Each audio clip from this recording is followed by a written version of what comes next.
Hello, friends. Today is the Solemnity of the Sacred Heart of Jesus. And if you know anything about my story, then you know exactly what today means to me. Today is a very, very important day to me. That being said, I'm going to read to you some of the highlights of the solemnity of Sacred Heart of Jesus. Now, I don't know how to say English words very well, so sorry if I butcher some words. I apologize in advance. All right, where are we? I don't even have it on here. Interesting. Well, anyway, I'll read this today. This one.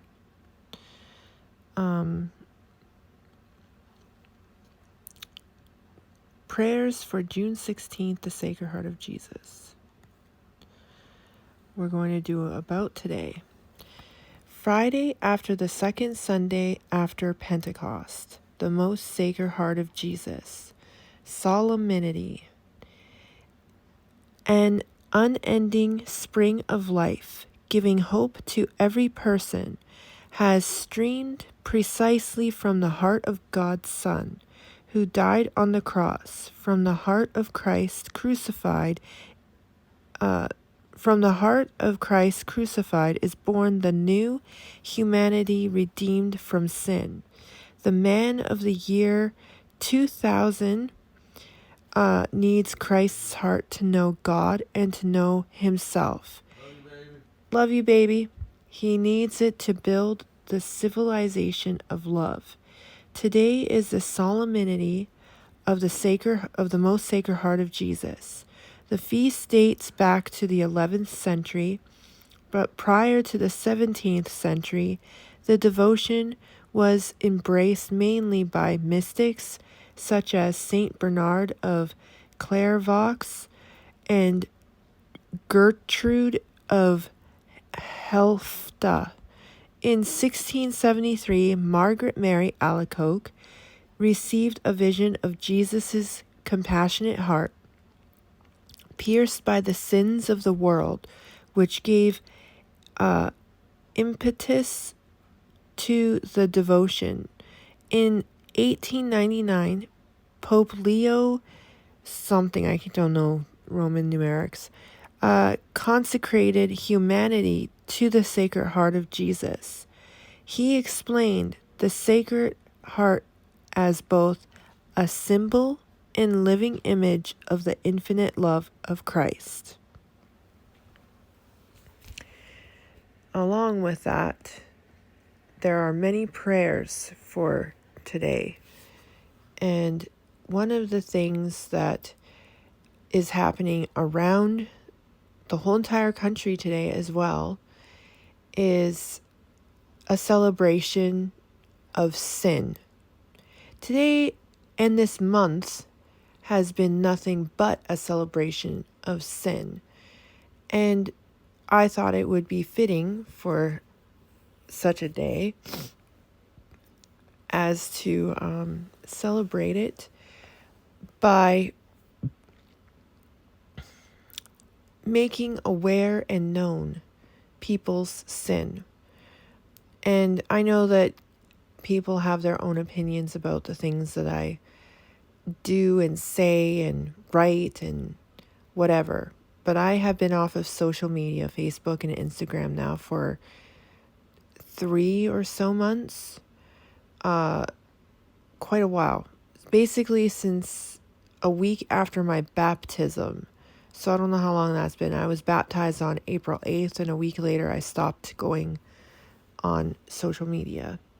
So actually, let's just do a quick count of how long it's been. April 8th was a Saturday, and on the 15th I stopped. So 1 week, 2 week, 3 week, 4 week, 5 week, 6 week, 7 week, 8 weeks. 8 weeks, so yeah, about 2 months. It'll be 9 weeks this Saturday, which is tomorrow. And so I I haven't been posting about anything that I usually would post about around this time of year. Instead, I'm off social media and I'm just writing on my blog. But I also have another blog that I just started as well, dedicated to just devotions. It's just something that I basically write all the daily prayers that I do, and the daily descriptions of the saints that are being honored that day, or, like feast days. Like today is the Solemnity of the Sacred Heart of Jesus. Tomorrow is the Solemnity of the Immaculate Heart of Mary. So I'll be also writing a blog for that tomorrow. But yeah, so I wanted to post this. Yes, I'm still doing this. I know that many people were like, what is she going to do this year for a kind of counter protest of the celebration of sin? And so I'm counter protesting the original sin with love, mercy, compassion, and doing the same thing I did last year. I'm putting tracts in sinful books that are teaching younger generations to sin. That is the most horrible, horrific thing that anyone could ever do, is teach children to sin. And that's what these books are doing. They're not celebrating diversity or equity, or it's not compassion. It's not love and tolerance. It's literally child abuse and Lord have mercy on these people, man. Lord have mercy on them. They're leading so many astray. So many will perish. So many will be going to Gehenna. And I don't want them to go to Gehenna. I want them to go to heaven. So this is my countering to the original sin, that the devil in the Garden of Eden had slithered and whispered into the ear of Eve, and ever since has been whispering into the ear of everyone,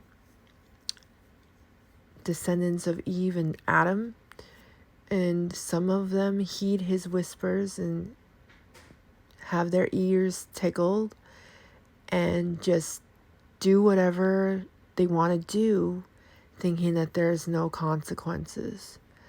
Well, there are severe, dire consequences for following the original sin.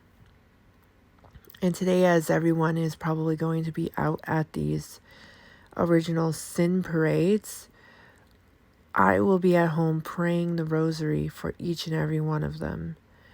And tomorrow I will be going and I will be putting more tracts into original sin written books. And that's what I will do for the remainder of this month.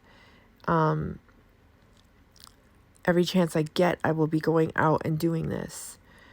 And every chance I get, I will be preaching the love and mercy and forgiveness of God, and telling people just to put it away. They don't need it. It's not fulfilling. There's a void. That's what they're looking to fill. And that void is the hole Jesus put in every single one of us. God, at the beginning of our life, there's a hole that can only be filled by Him. And I don't care what anybody thinks and says about me. That's why I got off of social media. They're going to say things like, you're so miserable, that's why you have... No, it's not because I'm miserable. It's because I hurt, and I am scared, and I am saddened by how many people do not understand that what is written in this holy book is absolutely true. Whether you believe it or not doesn't mean that it's not true. What makes it true is every word that's in it that's living out every single thing written over 2,000 years ago. Most of the Bible is written more than 2,000 years ago, like the First Testament, the Old Testament is over 2,000 years old. The Second Testament is 2,000 years old. So, I don't know who needs to hear this, but when you see literally things that were written over 2,000 years ago happening right now, everything right to the T, even down to people literally saying, which you can find in, I believe it's either 2 Timothy or somewhere in Romans, where's the promise of his coming? Since Abraham and Isaac and Jacob have fallen asleep, Christ has not shown up. When is he coming? They're literally saying that. He's never coming. That's something that was written over 2,000 years ago. Well, 2,000 years ago. How could somebody from 2,000 years ago know what people are going to say 2,000 years later? But anyway, other than that, they also, in Romans 1, describe our day very succinctly. So, if you don't understand what is really going on and what is happening, I feel sorry for you. And I think that you should probably pick up a Bible, doesn't matter which one, and start in the New Testament and start reading about what is going on. Because the truth will set you free. It set me free. It set everyone who comes to Christ free. And for those churches out there that are raising these original sin flags in the sin flag ceremony of today, you better repent and prostrate yourself in front of Jesus, right on that floor, face down, completely prostrate. Because if you do not, I can guarantee you, he's going to destroy you. And that is a warning you should heed. It is written right in Revelations. Any churches that are lukewarm or cold, like these ones, who are aligning themselves and worshiping this original sin in such a way, will be destroyed. He literally says it.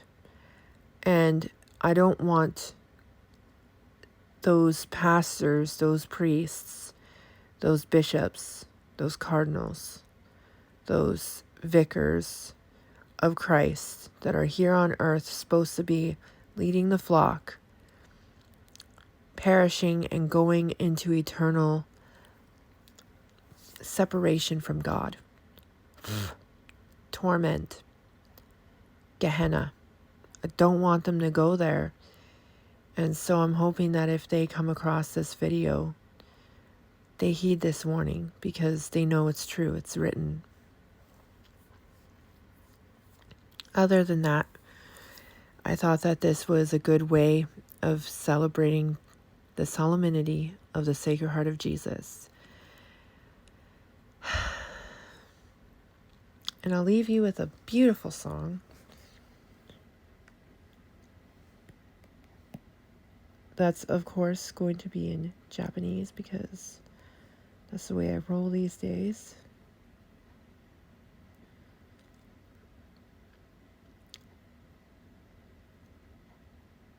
We will do, I think I was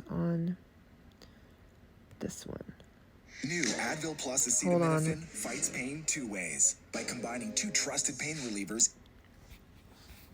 主よ我と共にとどまりたまえ夜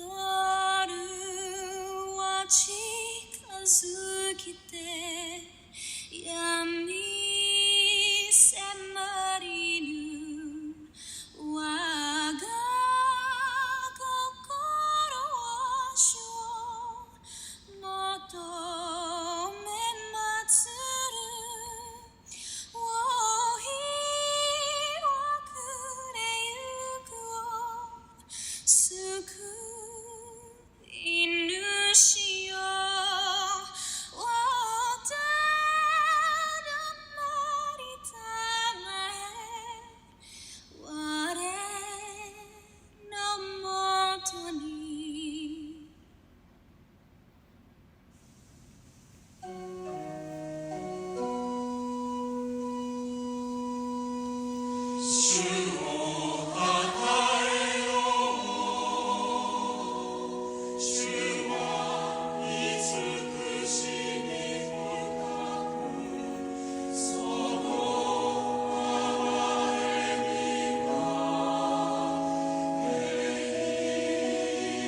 てを治められる主に感謝せよ。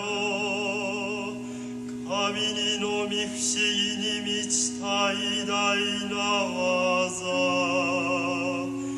神は英知で天を作られ、水の上に陸を据えられた。主をたたえよう。主は慈しみ深く、その憐れみが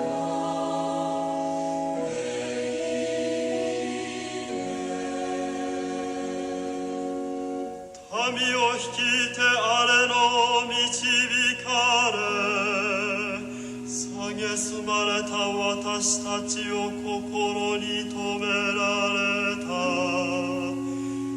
命あるすべてのものに食物を恵まれる。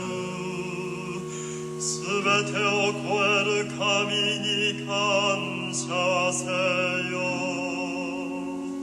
主をたたえよう。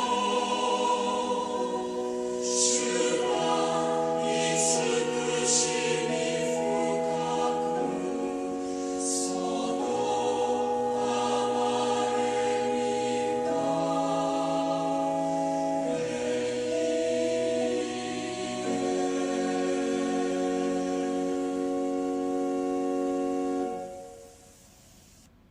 There's one simple exotic herb that anyone can use to flush out nail fungus almost overnight. Ugh. 主よ